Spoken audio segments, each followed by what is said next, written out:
Why Butch Jones was fired as Tennessee's head coach, in a 90-second read. Tennessee is transitioning head coach Butch Jones after a 4-6 start to the 2017 season. AD John Currie announced Sunday morning.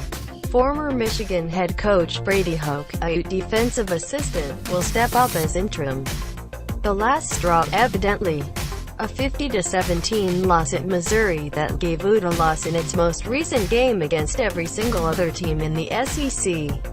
At the end, it was so sad that Vols fans were raging online as their band played Rocky Top to celebrate a blocked extra point down by 33 points. Meanwhile, SEC Network goofed around in a helmet car.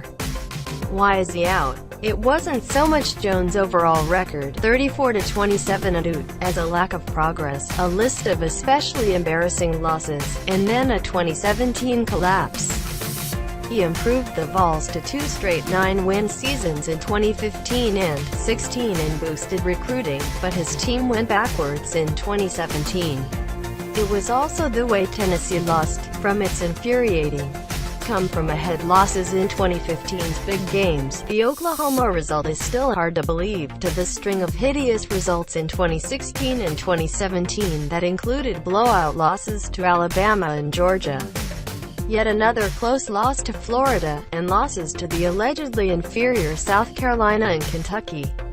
He also failed to connect with fans, with his endlessly earnest slogans making him sound like he was in denial. Jones claiming his players were champions of life after the Vols were out of the SEC title race, and that he was only looking for recruits with 5-star hearts, didn't put him in the best spot heading into 2017. Under Jones, Tennessee became more competitive on the field, for a while. But the Vols just remained a national punchline anyway. Was this the right move? Yep, and most saw that this was coming. Stabilizing the program doesn't count for much when you constantly blow winnable games, whether that means giving up leads, failing to capitalize, or losing to teams with less raw talent. Where was he before Tennessee? From 2010 to 12, he was the head man at Cincinnati, where he achieved some success, compiling a 23-14 record with 9 and 10-win seasons. Before that, he was the head coach at Central Michigan and led the Chippewas to 2 consecutive bowl berths. It wasn't all bad, right? Nope. One thing Jones did do well is drastically improving the recruiting classes brought into Knoxville, producing a pair of top 10 classes in 2014 and 2015. He also successfully cleaned up the roster damage that former Vols coaches Lane Kiffin and Derek Dooley did to Tennessee. As Rocky Top Talk puts it, the Butch Jones era shouldn't be remembered like the Derek Dooley era. The program reached some high points and was much more competitive overall.